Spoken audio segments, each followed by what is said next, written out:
ബ്രഹ്മയുഗം തിയേറ്ററിൽ എത്താൻ ഇനി 15 ദിവസങ്ങൾ മാത്രമേ ബാക്കിയുള്ളൂ. ഈ ഒരു ചിത്രത്തിൻ്റെ ഫസ്റ്റ് ലുക്ക് പോസ്റ്റർ കൊണ്ട് വളരെ വലിയ രീതിയിലുള്ള ഹൈപ്പിലേക്ക് എത്താൻ ചിത്രത്തിന് സാധിച്ചിട്ടുണ്ടായിരുന്നു.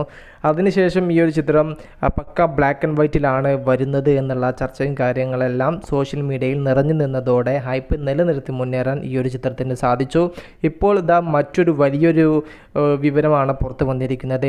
ഇന്ത്യൻ സിനിമ കാത്തിരിക്കുന്ന പ്രതീക്ഷയുള്ള 10 സിനിമകളുടെ ലിസ്റ്റിലാണ് 3-ാം സ്ഥാനത്ത് ബ്രഹ്മയുഗം സ്ഥാനം പിടിച്ചിരിക്കുന്നത്. അപ്പോൾ തന്നെ നമുക്ക് മനസ്സിലാവുന്നത് മലയാളം ഫിലിം ഇൻഡസ്ട്രി മാത്രമല്ല ബ്രഹ്മയുഗം എന്ന സിനിമയെ നോക്കി കാണുന്നത്. ഇതൊരു പാൻ ഇന്ത്യ സിനിമയായിട്ടാണ് വരുന്നത്. അതുകൊണ്ട് തന്നെ മറ്റു പല ഭാഷകളിലുള്ള ആളുകളും ഈ ഒരു ചിത്രത്തെ പ്രതീക്ഷയോടുകൂടെ നോക്കി കാണുന്നുണ്ട്.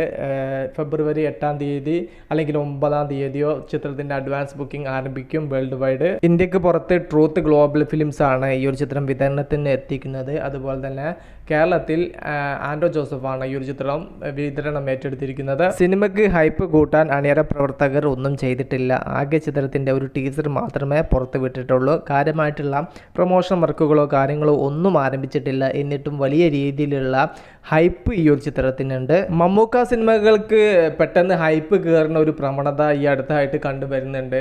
ചിലപ്പം സിനിമയുടെ പേര് കൊണ്ടായിരിക്കാം ഹൈപ്പ് കയറുക, അല്ലെങ്കിൽ ഫസ്റ്റ് ലുക്ക് പോസ്റ്റർ കൊണ്ടായിരിക്കാം, അല്ലെങ്കിൽ ബിഗ് ബഡ്ജറ്റ് കൊണ്ടായിരിക്കാം ഹൈപ്പ് കയറുക. എന്നാൽ ഈ അടുത്ത കാലത്ത് വന്ന മമ്മൂക്ക സിനിമകളെല്ലാം ബിഗ് ബഡ്ജറ്റ് അല്ലാതെ ഹൈപ്പ് കയറിയ സിനിമകളായിരുന്നു. Bheeshma Parvam, Rorschach, Bazooka, Turbo, Bramayugam എന്നീ സിനിമകളെല്ലാം ഫസ്റ്റ് ലുക്ക് പോസ്റ്റർ കൊണ്ട് ഹൈപ്പ് കയറിയ സിനിമകളായിരുന്നു. വലിയ ഹൈപ്പുള്ള സിനിമകൾ വരുന്ന സമയത്ത് പ്രൊമോഷൻ കുറച്ച് മതി. അങ്ങനത്തെ സിനിമകൾക്ക് കൂടുതൽ പ്രൊമോഷൻ ചെയ്ത് കഴിഞ്ഞാലും അത് ചിലപ്പോൾ പ്രതീക്ഷയ്ക്കൊത്ത് ഉയർന്നില്ല ചിത്രം എന്ന് പറഞ്ഞ് നെഗറ്റീവായി മാറാനും സാധ്യത ഏറെയാണ്.